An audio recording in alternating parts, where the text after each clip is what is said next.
Hey guys, Brian from Boas here. Today I thought it'd be fun to take out some of my larger boas that I don't show very often in my videos. So today, some larger boas in no particular order.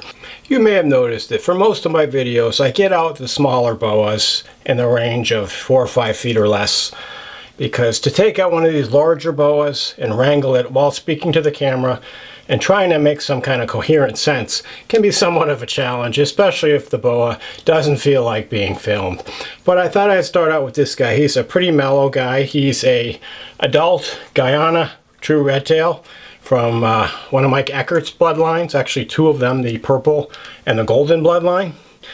And this guy's about 10 years old. I'm pretty sure he's my largest adult male true redtail. He's probably 7 to 7.5 feet. Pretty stocky. You can see his appearance. He's got this beautiful kind of dark look, kind of wild look. His tail, rather than being bright red, it's kind of got this darker brick red, maroon color. He's got these really cool peak saddles and a lot of background colors, and his saddles have almost a kind of maroon purplish appearance. So a really distinctive looking animal. And that's why I got this guy, because I have a lot of Surinames, as you know. And there's a lot of debate as to whether the Guyana and the Suriname are, if there's any difference between the two, or they're both exactly the same. And I'd say they're probably the same, but this guy I picked up because he does look quite a bit different than my Suriname bloodlines, and just a very distinctive look. And I did get a couple litters out of my pair. I haven't bred them in a while. And as you know, I've kind of gotten more into the Surinames. I haven't really worked with the Guyanas very much. This guy's actually looking for a new home. But a really nice, impressive animal. Quite mellow as far as BCCs go. You can see he holds on, but he's never struck at me or done anything aggressive. Of course, he's an aggressive feeder. But very impressive looking animal as far as an adult true redtail. And of course, people have these misconceptions of how big these animals are. This is really a pretty good sized adult male. Of course, they come bigger, but a lot of my adult male Surinames are between 5 and 6.5 feet, so this guy is probably the biggest. But really nice animal that looks distinctive from the Surinames. A lot of Guyanas just look pretty much the same as the Suriname true redtails. Here we have big boa number 2 for the video. This, of course, is an Argentine boa, and this is one of my larger adults. This is actually a youngish adult. She's only 5. She had her first litter this year.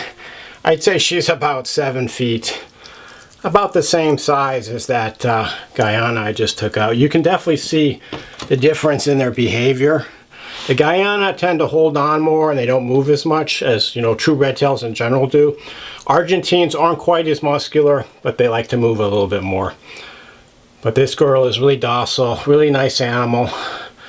And unbelievably, she actually had her litter this year, and she's actually back to breeding size. I'd say she's maybe even looking a little chunky. She's just been chowing down in the last couple months after she had that litter, putting the pounds back on. But she looks really good. I'm not going to breed her next year. I always give them a year off in between litters. But I think this girl could put on some more size. And as you probably know, Argentines are one of the largest of the boas, and they can get to be 9 or 10 feet on some occasions. And we'll see. I mean, she might put on another foot or even 2 feet. My largest boa ever was actually an Argentine. It was about 8.5 feet. So we'll see if this girl can get up to that size. But beautiful, beautiful animal. As you know, Argentines are one of my all-time favorite locality boas. And this one's no exception. Yeah, she just moves around a bit. They're really docile, these guys. I mean, they had a reputation in some of the older books of being hissy and aggressive, but I haven't found them that way at all. Sometimes they'll hiss. Rarely do they strike. I've never been bitten by one. I don't think any of them have ever even tried to bite me. I pick up the little babies that hiss somewhat, and they don't even try to bite. It's all a bluff. So great type of boa to keep, and some of her babies are available now if you're looking for one. Argentine boa. Our third boa here for the video, and as you may see, I'm starting to work up a little bit of a sweat holding these big boas. Another reason why I don't bring them out that often on camera. People often ask me why I don't just wrap them around my neck like the traditional posture for holding a snake. Well, I don't do that because I don't want to give people the wrong idea, because sometimes people will put a big snake around their neck and they'll kind of shift forward and it might cut off their circulation. They might go unconscious. It's happened before. And in general, it's safe to hold the boa around your neck, but it's usually not the best idea, especially if you're by yourself. But this is a nice Pearl Island boa. She's actually in shed now, so she looks kind of dull. And these boas are very distinctive among locality boas. They have a very long, thin appearance. They're much thinner and more elongated than other types of boa constrictors. And they're mostly patternless. And these are a really nice unknown boa. One of my favorites, and I've been trying to get more interest in them. I had a litter earlier this year from this female, have about a dozen really nice babies available. And what I found is that whenever I take these out to talks or show people in person, they're really impressed with them and they really are interested in learning more about them. Maybe they just don't come across that good on video, because it doesn't seem like they're all that popular among locality boa keepers, but great species to work with. And this female, as I mentioned, she bred last year. She won't be breeding again next year. But these animals, this female's actually about 7 feet long, not quite as thick as some of the other boas I showed you. But they also have a habit that they move a lot, these guys, these Pearl Island boas. So they don't like to sit still. Very active boa, but really cool animal to work with. Pearl Island boa. Hopefully some of you guys that haven't heard of this type of boa might develop an interest in it. I wanted to include a morph boa in today's video, and this here is one of my biggest morph boas. This is a junglo or jungle sunglow boa, a female. She's about 7.5 feet long.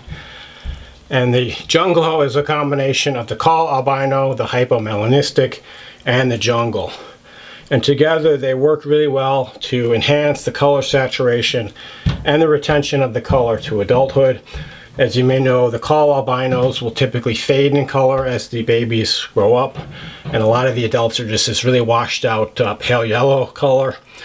Adding in the hypo, which is the sunglow, helps, but they also have kind of a washed out appearance.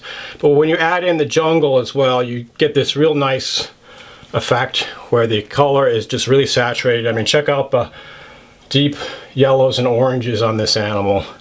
The saddles are kind of a very deep orangey red, and the background color is a really deep yellowish orange. And she looks very similar to how she looked as a baby. She hasn't really lost her color. Check out the colors on the head.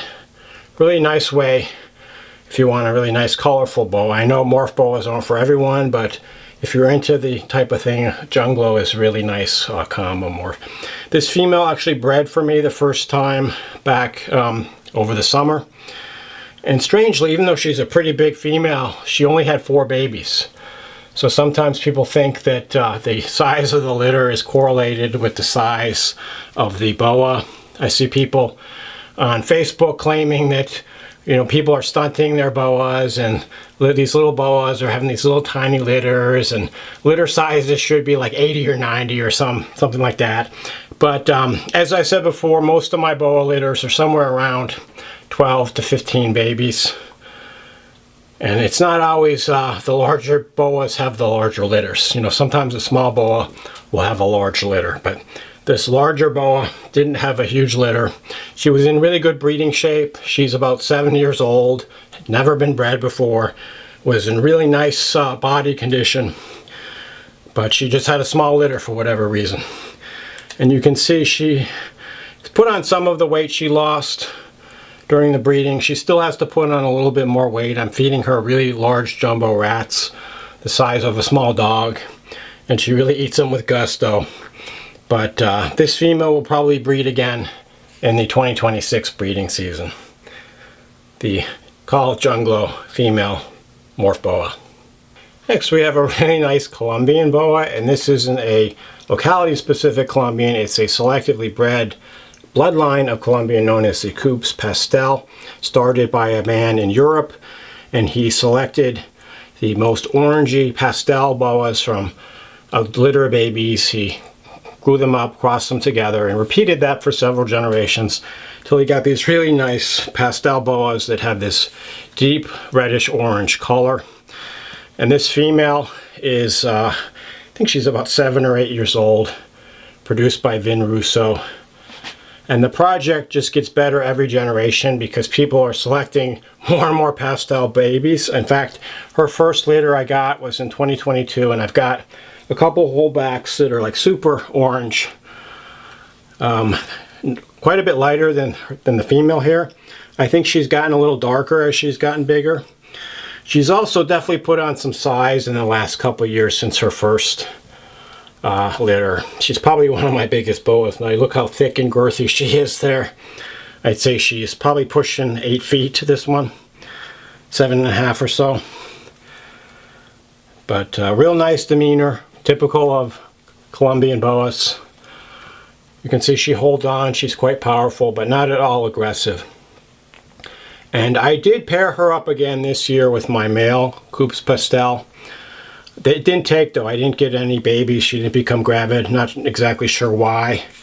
But I'm going to give it another go in 2025 and hopefully produce a nice litter of Coupe Pastel boas. And I'm keeping these guys pure. A lot of people are crossing the pastel Colombians into their morph projects to enhance the color, but I'm not doing that. Not too many people are working with these pure Coupe Pastels, but I intend to keep the project going as long as I'm breeding boas. But look at that nice chunky head, real nice big boa. And as I said many times, I find that Colombian boas of the different types are one of the all-time best pet boas, as long as you're prepared for an animal that can get to be 7 or 8 feet long like this one. Okay, one more big animal for today's video. I thought I would end with a red tail. This is a Peruvian red tail, a farm-bred animal from Iquitos, Peru. This is a young adult female. She's about 7 years old. I'd say she's about 7 feet. Quite solid, quite chunky, built like a brick house, and really impressive looking animal. So I got this reverse trio from farm-bred Iquitos, Peru boas back in 2017. Grew them up. I actually tried pairing them up last year. It wasn't successful. Not sure exactly what happened. But I'm focusing more on my Pucallpa Peru boas. So I've decided to let my Iquitos boas go, and this female will be going to her new home in a couple months. And I'll miss her, but she'll be in really good hands, so I'm excited about her new owner. And as you probably know, I don't really feel that there is any legitimate difference between the Iquitos and Pucallpa boas, and I've done videos on this topic. But I will say that this is really the epitome of what the Iquitos boa would look like. She's got a beautiful dark golden brown color. She's got these thick inky black saddles, and she's got this long red tail.